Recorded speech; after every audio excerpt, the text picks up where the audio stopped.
What I'm about to say, I want you to feel me on this. This isn't from a fan standpoint, an Alabama fan standpoint. This is from a personal and a friend standpoint.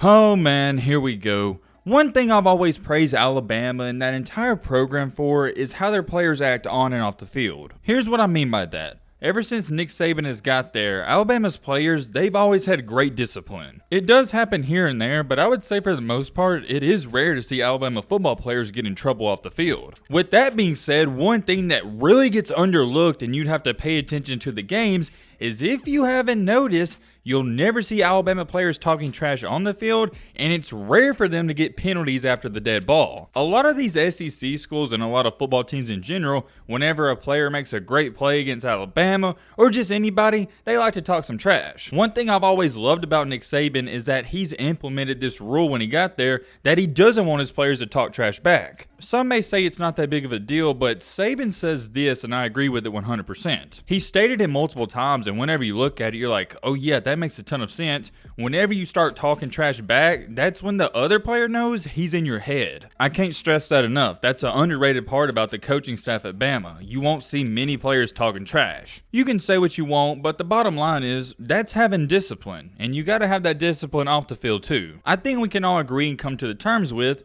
being a football player at Alabama and being a football player at Oregon is two different things. Alabama is Alabama. They're the gold standard. When you hear college football, that's the first team you think about. They're the kings of college football. They get all these 5-star recruits, and it's a prestigious program. The football players at Alabama, they're being talked about nonstop, and the spotlight is always on them. So, when you have that spotlight and you mess up or do anything to jeopardize your career, you're going to get criticized, and it's going to be on a national media scale. That's what I'm talking about. It's a little different being an Alabama football player than even a Tennessee football player. It's not the same thing, and you're held to a different standard. Let me put it this way, and maybe it will help you understand it a little better. Nobody's going to say too much if a 4 or 5-star recruit transfers away from Tennessee, or even if he gets kicked off of the team. Yeah, maybe people that are Tennessee fans are going to talk about it, but nobody outside that state even cares. On the flip side for Alabama, everybody's going to talk about it. Not just Bama fans, but it's going to be on ESPN,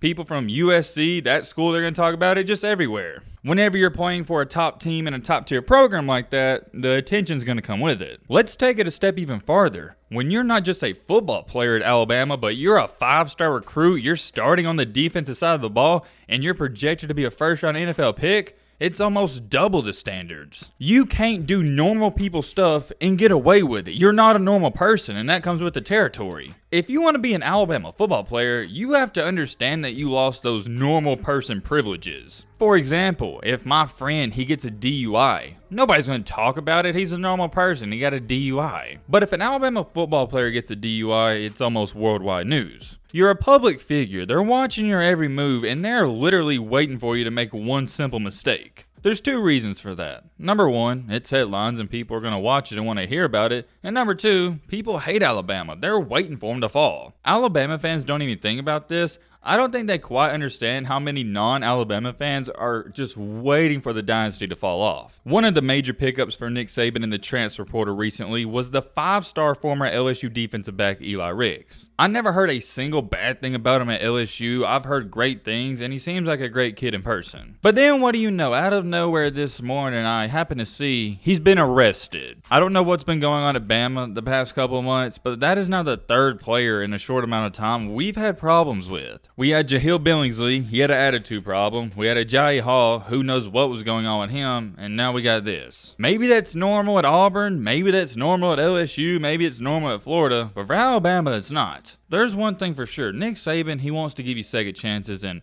I'll address what Eli Ricks did in a minute. He'll get a second chance.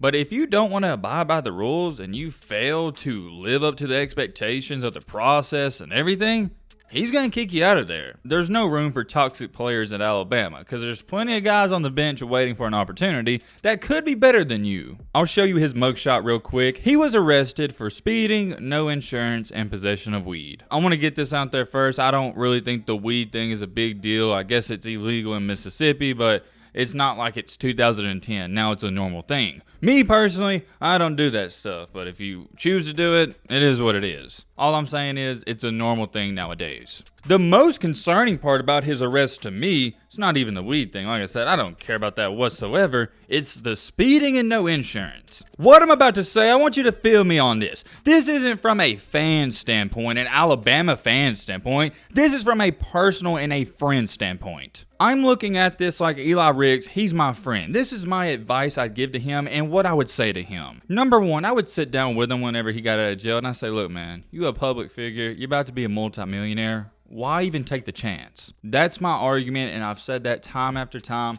If you're about to be a multimillionaire, first, second, third round pick, why even try for a second to jeopardize that? I get the speeding thing. Everybody speeds here and there. Heck, you probably speed every single day. You just don't get caught. Not the biggest deal on the speeding, but the no insurance one is where you just kind of scratch your head and you're like, all right, come on, dude. All three of the charges that were put on him, they're not major, but when they're on top of each other, it adds up. You see what I'm trying to say? It's not like he was just speeding or he just had no insurance or he just had weed. It was all three of them at once. That's why it looks slightly worse and you're like, come on, man, you got to be smarter than that. If you know how fast he was going, let me know on Twitter or Instagram, but I haven't seen any reports, but I'm going to assume it was at least 10, 15, maybe 20 over. This isn't just a message to Eli Ricks, this is a message to all of you. Speeding is nothing to joke around or play with. I don't gotta say too much about it. We saw what happened with Henry Ruggs and there's other incidents. The speeding thing is concerning to me because not only are you jeopardizing your life, you're jeopardizing lives on the road too. You could kill somebody. Here's my final take on this situation and I'm gonna leave you guys with this.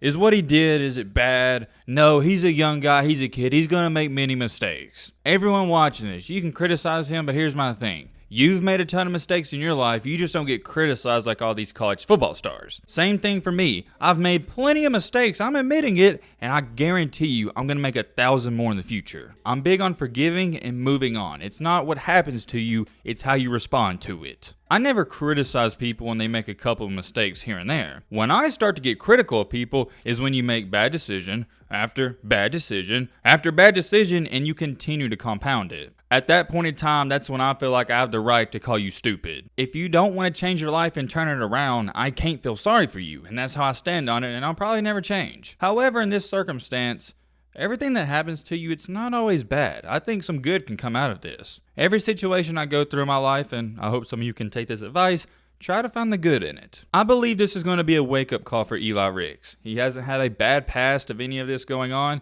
so maybe he'll learn from it and move on and be a better person. What I'm going to pay attention to is how he responds to it, and I'm intrigued by that. If you are curious as to what's going to happen to him, I expect maybe he'll be suspended for half a game, maybe one game, maybe no games, but there will be some type of minor punishment. I forgot to throw this in there, but it's also not a good look if he's wanting these name, image, and likeness deals. Last time I checked, no company's going to want to give this dude $15,000, $20,000 after getting arrested for what he got arrested for. He may be a good person, but it's not a good look on the company. I'm very curious. Let me know your thoughts down below. But